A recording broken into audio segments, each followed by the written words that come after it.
Vamos con esta. ¿Qué pasó con el otro Kratos cuando el primero o el original alteró el destino? Y es que cuando Kratos regresa en el tiempo luego de matar a las hermanas del destino y confronta a Zeus, vemos que ya es demasiado tarde para el que acaba de ser atravesado con la hoja del Olimpo. Y aquí muchos tienen la duda hasta el día de hoy sobre qué pasó con él. ¿Repitió el ciclo del Kratos original o simplemente se desvaneció o qué ocurrió realmente?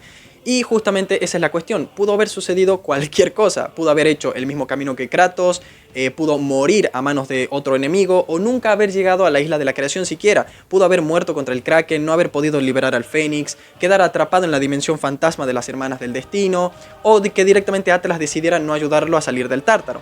Suena loco, pero es lo que ocurre al manipular el tiempo a tu antojo y las consecuencias pueden ser catastróficas en algunos casos. El más mínimo cambio en el curso de los hechos podría producir alteraciones bruscas a corto, mediano y largo plazo en múltiples aspectos y niveles.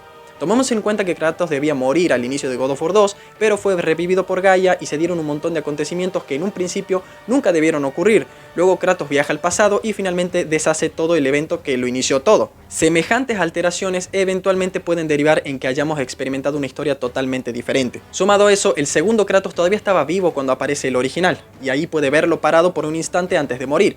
Es decir que este Kratos acaba de darse cuenta que algo extraño está pasando en esa realidad temporal, lo cual lo motivaría a buscar explicaciones luego de ser revivido por Gaia, algo que lo haría desviarse, digamos, de su camino de venganza al principio o por lo menos por un tiempo. En conclusión, el destino de este Kratos es incierto, además de que el Kratos del presente mató a las hermanas y obtuvo sus poderes, lo cual hace que el Kratos del pasado no pueda culminar su viaje, pues las hermanas solamente existen en un único plano de la realidad, no en varios a la vez, ya que de lo contrario, al volver el tiempo Kratos, las hermanas estarían vivas y obviamente intervendrían nuevamente en su camino, o al menos tratarían de influir en sus actos. Y aquí voy a poner un punto aparte para separar ambas hipótesis y así queda todo un poquito mejor. Dicho eso, la otra opción que creo posible, pero de la cual no estoy seguro, es que manipular el tiempo en el universo God of War no crea paradojas ni líneas de tiempo alternativas. Imaginen por ejemplo un libro donde toda la historia ya está escrita.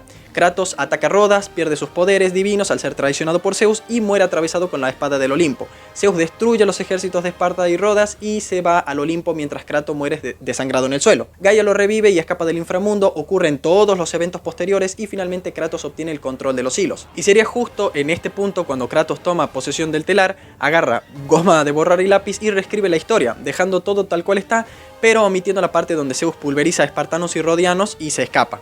En vez de eso, pongámosle que él llega Kratos y retira la hoja de su propio cadáver o de su yo del pasado y a partir de ahí la historia retoma su rumbo tal cual estaba previsto. Lamentablemente, y como es obvio, Kratos no podía predecir que mataría accidentalmente a Atenea luego de eso, razón por la cual no puede evitar ese suceso de todas formas. Pero básicamente esas serían las dos propuestas que tengo sobre los viajes en el tiempo de God of War, al menos para la saga griega, porque para la nórdica las cosas suceden un tanto diferentes. Y me gustaría abordar eso en un próximo video dedicado y no mezclar eventos, además de que ya me duele el cerebro.